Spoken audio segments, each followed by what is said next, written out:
The roar of mighty tank engines.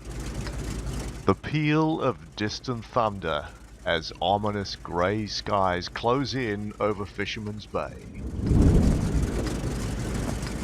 Will our platoon of 3 Cromwells from X-Term survive the vagaries of matchmaking?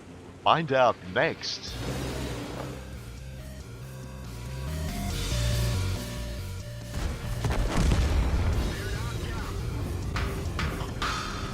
Hello, this is Dalemo and welcome to, well, a platoon of 3 Cromwells as we try and do battle on Fisherman's Bay, as I mentioned just a moment ago. The first thing I like to do is knock down the base infrastructure. I know it's a long shot. You never know though, there just might be some arty at the end of the game that needs to fire an HE shot to try and knock that light tank that's capping out and, well, the base gear gets in the way. Not likely, I know, but it's just a little superstition almost of mine. It still amazes me the number of people that don't do that. Gaborsky's run forward to the sniping spot that we're going to set ourselves up in down the 1 line and the 2 line here and see if we can take shots on any tanks that may appear. We're top tier in this game. We're hoping to do well because we're a platoon of Cromwells. The question is, will we survive this game? So many of them seem to be over in, well, less than 4.5 minutes in my experience recently. Taking some sniping shots now. As you can see, we're looking down the field. There's a Cromwell that's come up next to us. That guy's slightly out of proximity range, so we're okay for the time being. A Panzer IV mysteriously entering the field along with a Churchill and several other tanks. Let's see if we get some sniping shots on him. I got a hit in there, and one on the Stug. Now, he could be the danger person later on, so it would be nice to get rid of him if we possibly can. And Gaborsky and Rappa next to me are also taking shots into the middle. Now, the Panzer IV is moving just below a ridge line there, so it's possible we may be able to get shots on the top of his turret. Circle around, getting the reticle to see if we can line it up on some red outline. And there we go, we've spotted his turret. Take a shot for a miss. Someone else has hit him, so there's other people shooting here. There we've got his little turret hatch, took the shot, got a hit, and someone else managed to knock him off, which is great. And those Shaffies to our immediate right here, doing a great job spotting.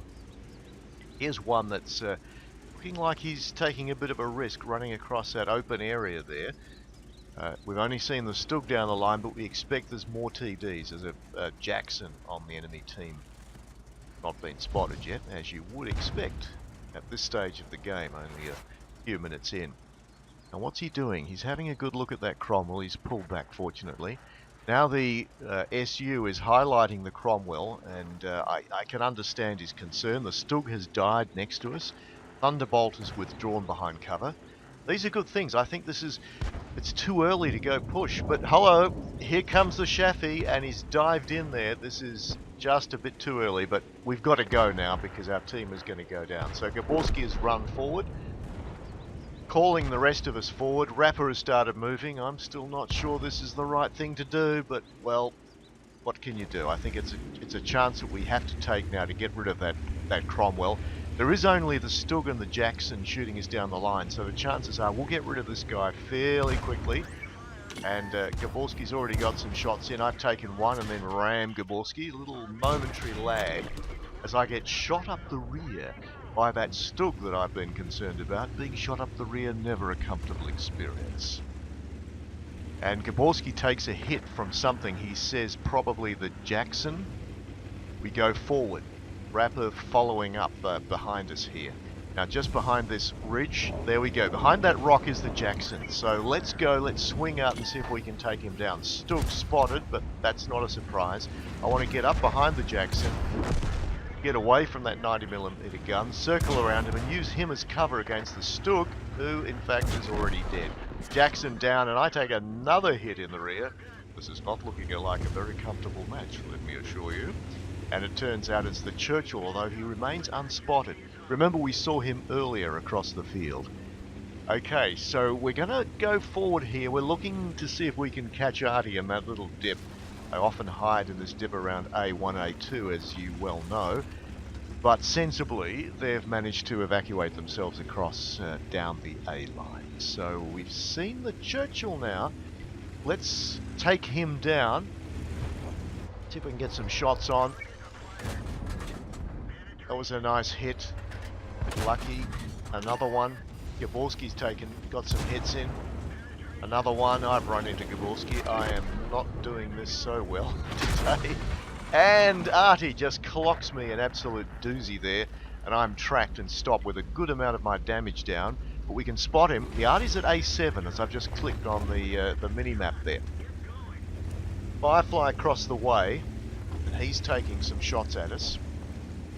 It's about then that Gaborsky points out that our team is, well, they've withered. It's almost all over 5 minutes into the game, and we've got just one of the Shaffies surviving.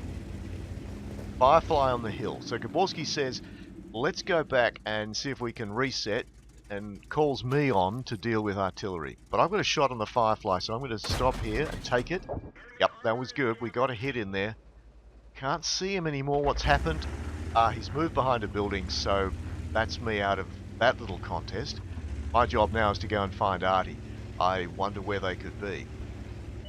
Oh, very close as it turns out. He's as surprised to see me as I am to see him, and easily dealt with. In fact, I don't think he even turned to acknowledge my presence. Where's the other one? He must be aware now. Firefly just shot across me there, missed. There's the grill. Get a shot into him. Miss. Hit the road just in front of me. The lag is extreme sometimes. I mean, that shot, there's no way that should have gone there. Grill is down, but there's danger in front. A large KV2. He's a one shot for me anyway. He'll take me down in one hit 9 times out of 10. And that's assuming I've got full health. I certainly haven't. I don't want to take him on front on, and I can imagine what he's thinking. You know, I'm going to be coming around one side of the building or the other. So I drive away, keeping the building between him and me, but unfortunately the Firefly spots, so this gives the KV2 the opportunity to come out and perhaps take a shot. So I'm going to have to keep moving and see if I can get away from the Firefly. There's the KV2, and as I suspected, he's coming forward. This is looking a bit dangerous. Now, the rest of the game, what's happened? Gaborsky seems to have disappeared, he's dead. Rappa is still alive. I'm calling out, help, help, as he comes charging across the map. Now, between Gaborsky and Rappa, they've obviously got rid of most of the enemy team, which is good news. So it's a 2-on-2 battle, a very tight 2-on-2 battle. Anything could happen at this point. With both one-shots to that KV2. There he is, he's going to take a shot. Will I get away? Yes. That gives me a few seconds now. We can deal with this Firefly. We want to take him down first. He's the danger person, because he can spot for the KV2. Now this is looking a lot healthier. He's not looking at me.